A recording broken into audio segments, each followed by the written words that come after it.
everybody, and welcome back to another video when I read books. So let's get right into it. And this time I'm not going to have as much interruptions, and this video is going to be way longer than the last. Because we're getting rid of some space that we don't need. So let's just read the book. Why not?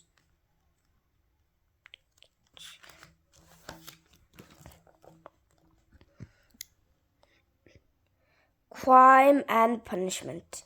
At 6 o'clock the next morning, George and Harold dragged themselves out of bed, walked over to Mr. Crupp's house, and began washing his car. Then, while Harold scrubbed the tires, George roamed around the yard, pulling up all the weeds and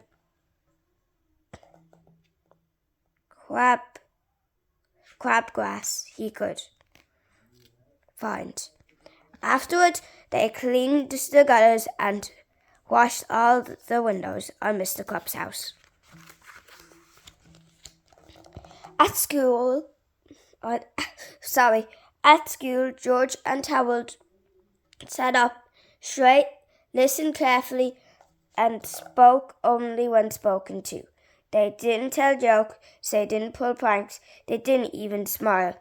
The teacher kept pinching herself. "I just know this is a dream," she said. At lunch, the two boys vacuumed Mr. Crupp's office, shined his shoes, and polished the desktop. At recess, they clipped his fingernails and ironed his tie.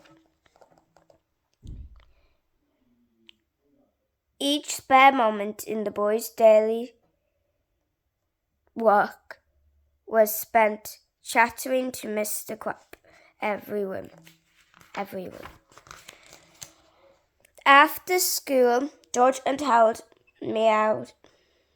mowed Mr. Crupp's lawn, tended his garden, and began painting the front of his house.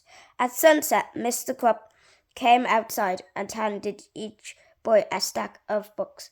"Gentlemen," he said, "I've asked your teachers to give you both extra homework. Now go home, study hard, and I'll see you back here at 6 o'clock tomorrow morning. We got a busy day ahead of us." "Thank you, sir," moaned the two boys. George and Harold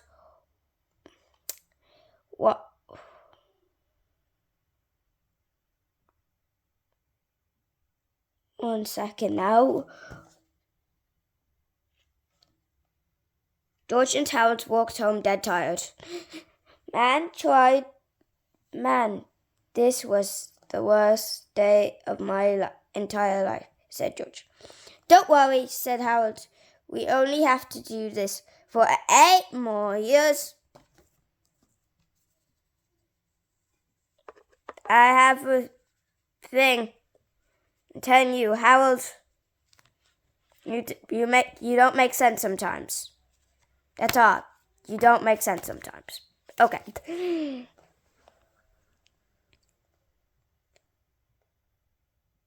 Then we can move away to far off land where they'll never find us. Maybe Antarctica. "I've got a better idea," said George. "I don't think that they'll be doing that forever. Just because. Who cares? Get beaten up for the rest of your school life, not the rest of your life."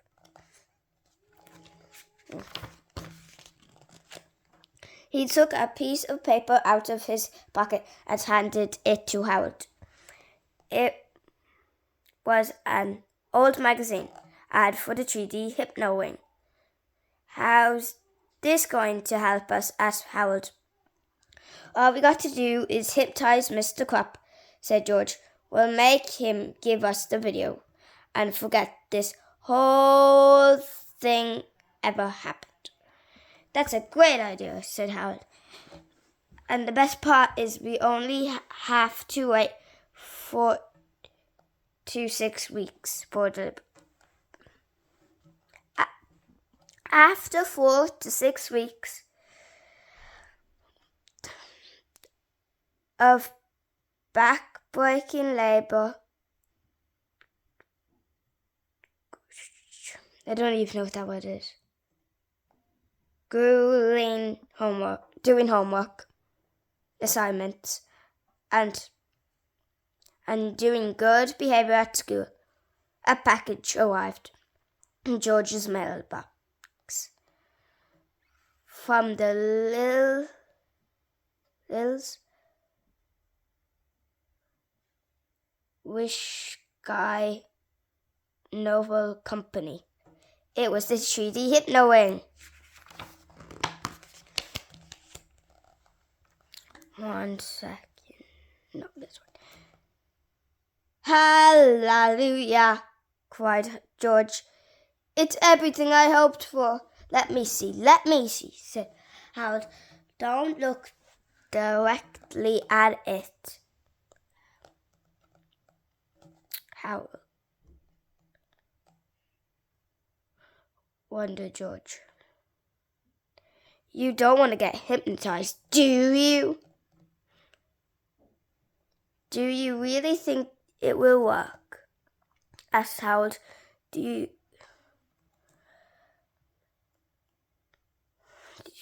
you really think we can amaze our friends, control our enemies, and rule the world, just like the ad says? It better work, said George, or else we just wasted 4 whole bucks. The next morning, George and Harold didn't arrive early at Mr. Crop's house to wash his car and wash his roof. In fact, they were even a little late getting to school. When they finally showed up, Mr. Crop was standing at the front door, waiting for them. And boy, was he mad. Mr. Crop made the boys go into his office and slammed the door shut. All right! Where were you two this morning? He growled. We wanted to come over to your house, said George, but we were busy trying to figure out the secret of this ring. What ring? Snapped Mr. Crop. George held up his hand and showed the ring to Principal Crop and said, "How? It's got one of those weird patterns on it," said Harold. "If you stare into it long enough, a picture appears." "Well, hold it still," snarled Mr. Crop. "I can't see the darn thing." "I have to move it back and forth," said George, "or else it won't work." Crop's eyes followed the ring back and forth.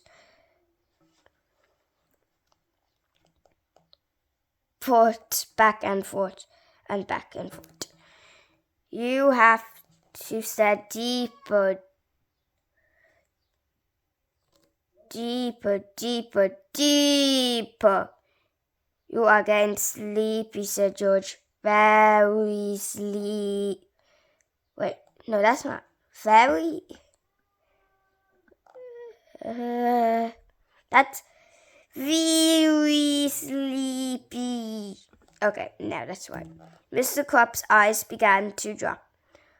"I'm so sleepy," he mumbled. After a few minutes, Mr. Crop's eyes were closed tight, and he began to snore. "You are under our smell," said George. "When I snap your fingers, You will obey our every command. Snap. I will obey, Mr. Crop mumbled. 1 second now.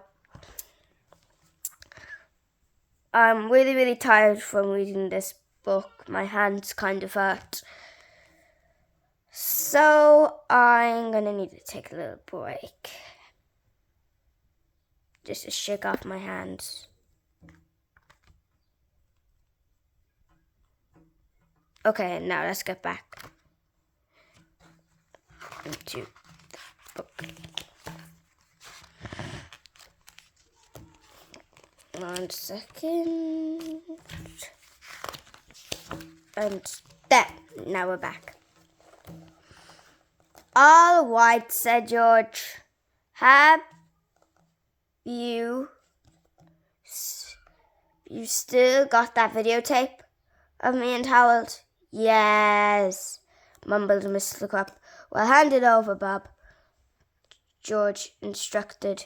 Mr. Crop unlocked a large file cabinet and opened the bottom drawer.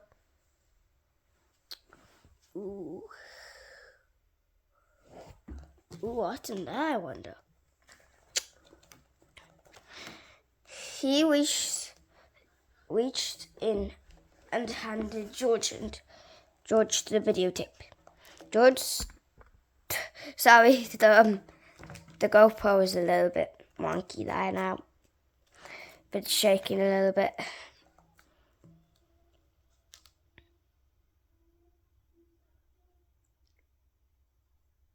George stuffed it into his backpack. Harold took a different videotape out of his backpack and put it into the file cabinet. What's that video? Asked George. It's one of my little sister's old Bummer the Purple Dragon sing-along videos. Nice touch, said Howard.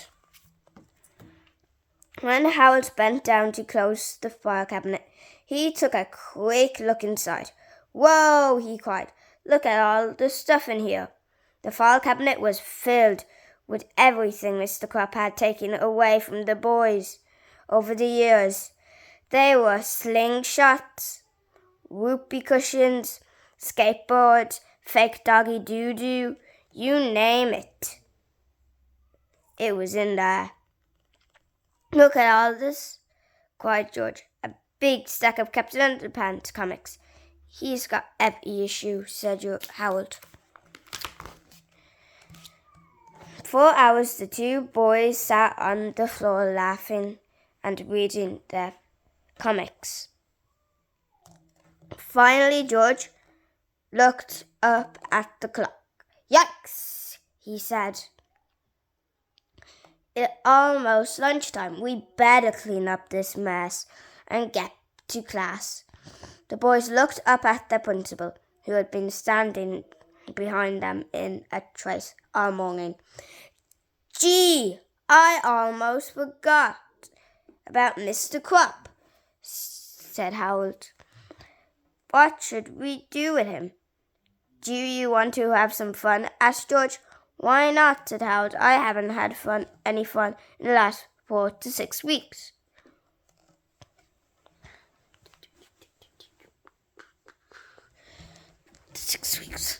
Okay.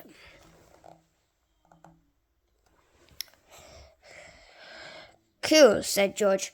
He walked over to Mr. Crop and snapped his fingers. Snap! You're a chicken! He said. Suddenly, Mr. Crop leaped onto his desk, flapped his arms. Cluck, cluck, cluck, cluck, he cried, kicking his papers off the desk behind him and pecking at his pen and pencil set. George and Howard howled with laughter. Let me try, said Harold. You are a monkey.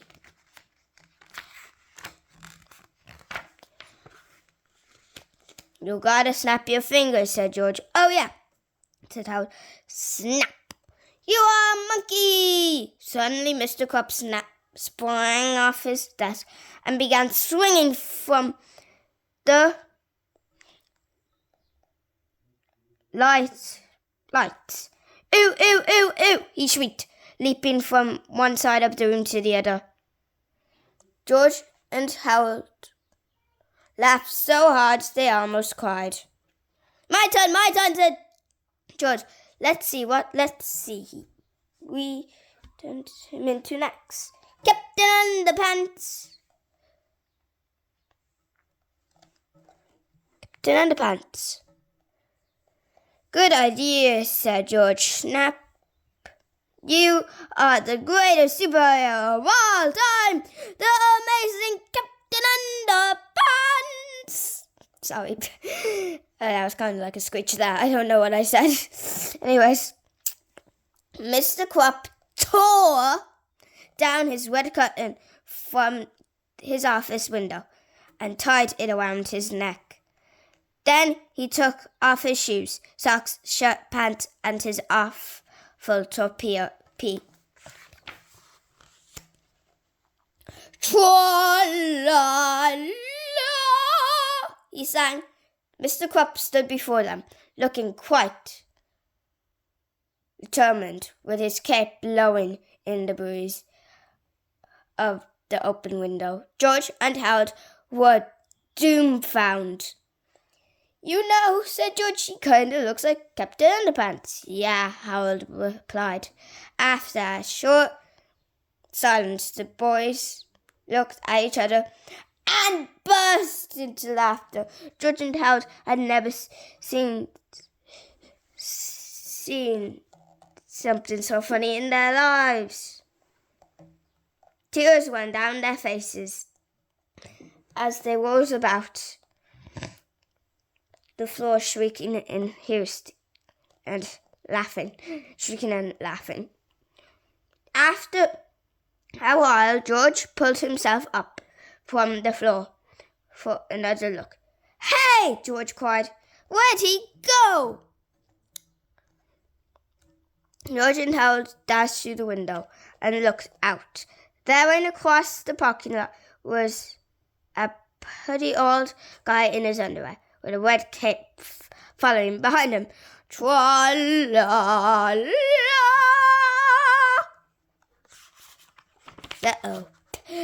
George and Harold kind of made a mistake there. Mr. Crop, come back, shouted Harold. He won't answer to that, said George. He thinks he's Captain Underpants now. Oh no, said Harold. He's probably running off to fight crime, said George. Oh no, said Harold.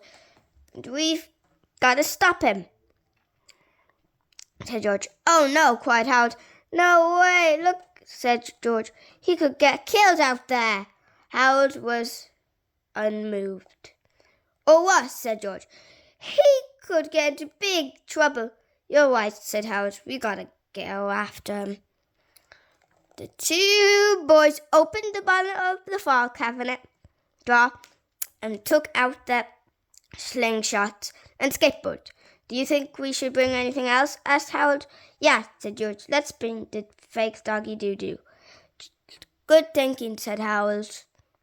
You just never know when fake doggy doo-doo is going to come in handy.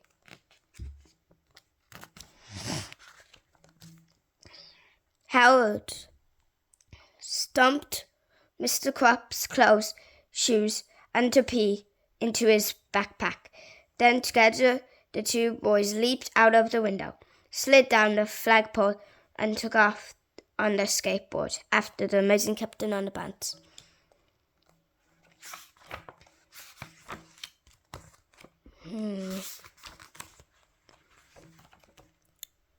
Okay, that's going to be end of our video for today. If you did like it, please do subscribe and don't forget, don't stop reading. Goodbye.